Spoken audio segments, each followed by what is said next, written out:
Був такий період, що ми захотіли там вдягнути плаття, у нас був добрий настрій, ми собі там навели марафет і пішли. There was such a period when we really wanted to look like ladies. We were in a good mood. We put on makeup and went to our friends in a cafe.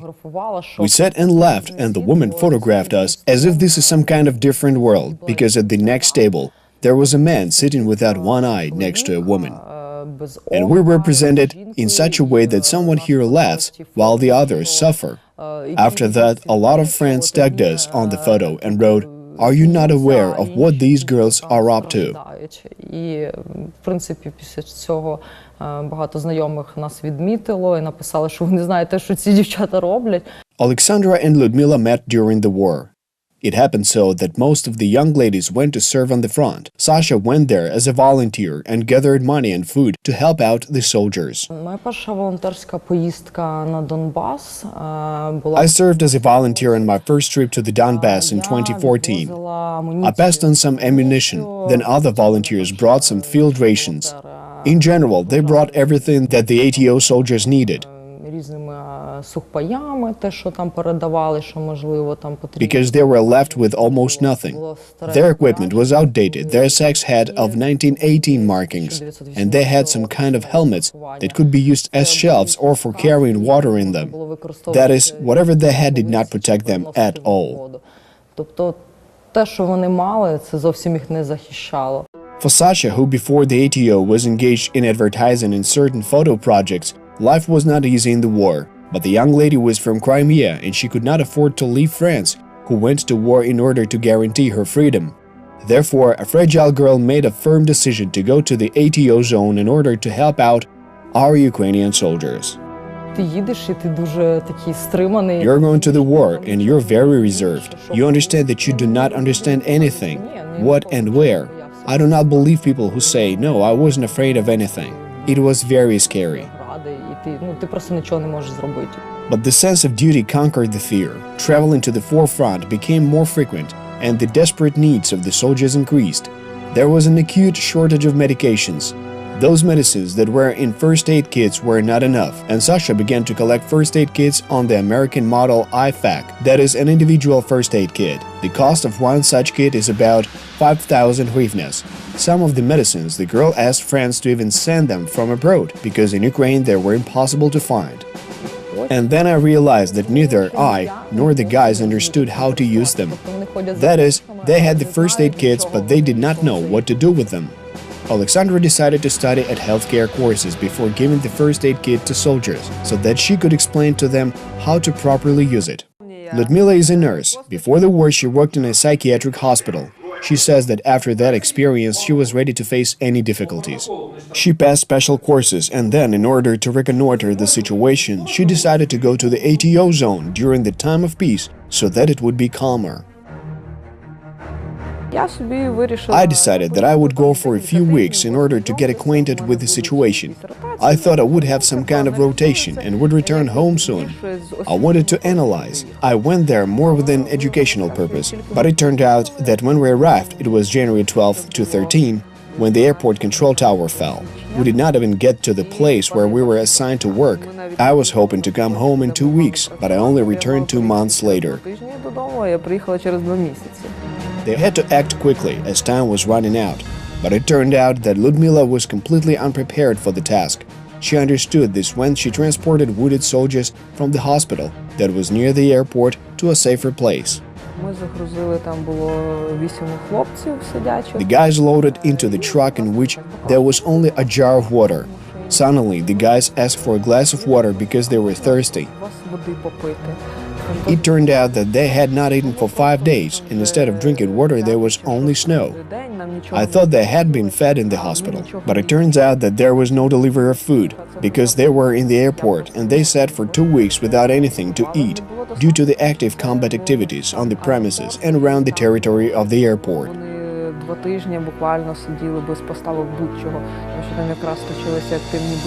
The young lady could not forget this situation for a long time. Since then, she never goes anywhere empty-handed, because she knows by her own experience there can be a person for whom it will be necessary.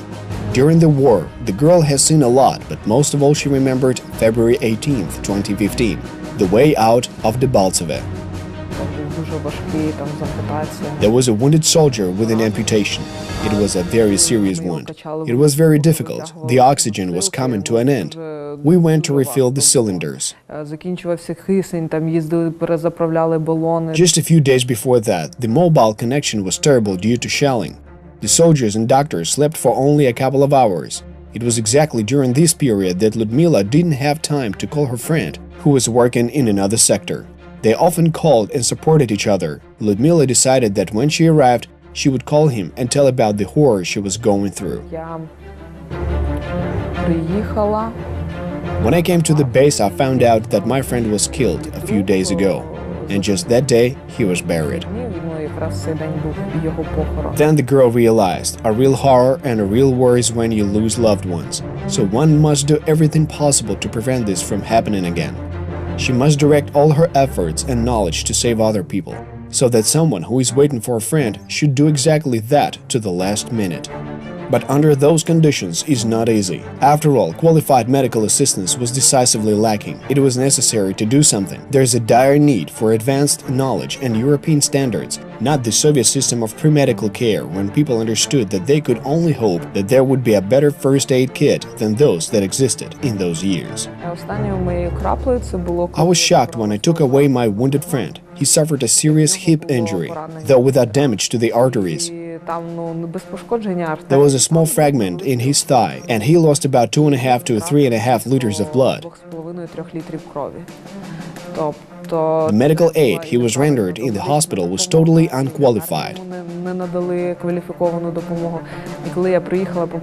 When I arrived, I saw that a person with such minor injuries had such serious consequences. I definitely decided that I should go and reveal these facts to the public. So Lyudmila began to train soldiers in the ATO zone to save their lives, as she understood that they didn't have this knowledge. Her first students were mobilized soldiers and military doctors who were trained especially to deal with combat situations, because they were the ones who had the highest risk of being injured. Later, there came students of medical schools and military doctors, volunteers. Alexandra was among them. The girls quickly came up with the idea of organizing a general project, namely medical courses on various topics, both for soldiers and civilians.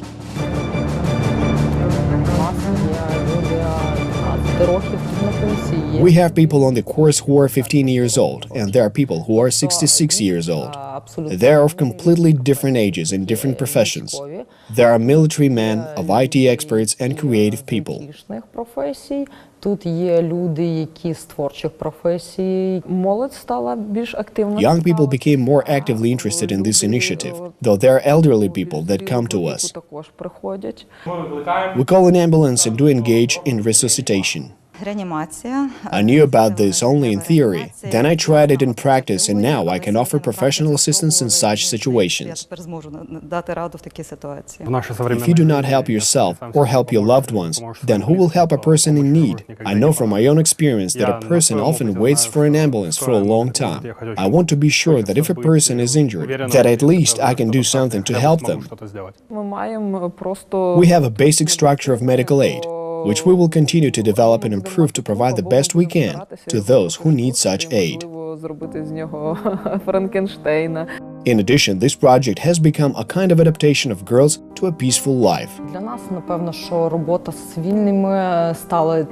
Our work with civilians has become some kind of an adaptation, because when you get used to work with the military, it's more difficult with civilians. It is necessary to explain basic things to them in another way. With the military it is easier because they understand you and speak your language. While with the average citizen, the approach is totally different. Let's say yesterday you heard gunfire and saw a vehicle blown up on a mine. This is a threat to a person's life, but you adapt to it. There is peace, but there are those who disrupt it. Then you don't expect such peace. It was very negative about civilian life. I was very upset that people are having fun here and people are dying there. How can you live like this? But at some point my military friends talked to me and said, listen, we're there because this is our personal choice. Not all are obligated to go to war. This is simply a personal choice. A personal choice is a search for opportunities or excuses. Every person takes responsibility for their actions, and each of them sets their own priorities. коли побачила, що людині там ціле життя складали на квартиру. I saw when a person that earned and saved money all their life to buy an apartment or rent a room or buy some nice furniture and then suddenly one shell changed everything. It takes away from a person everything that they earned and dedicated their whole life to. And a person does not understand what they're living for. That is exactly when I realized that you need to invest your strength, money and energy in yourself and in your development. Because even if you are alone in the midst of some strange world, you will have your life story. Твоя життєва історія. Those who care think this way. Those that return from the war remember that the war is not over yet. Some of them learn to fight with themselves and their surroundings. Some create new projects, regenerate ideas, and thank those who gave them this opportunity. After all, for every minute of our life here, someone there on the front pays with their life. So remember this.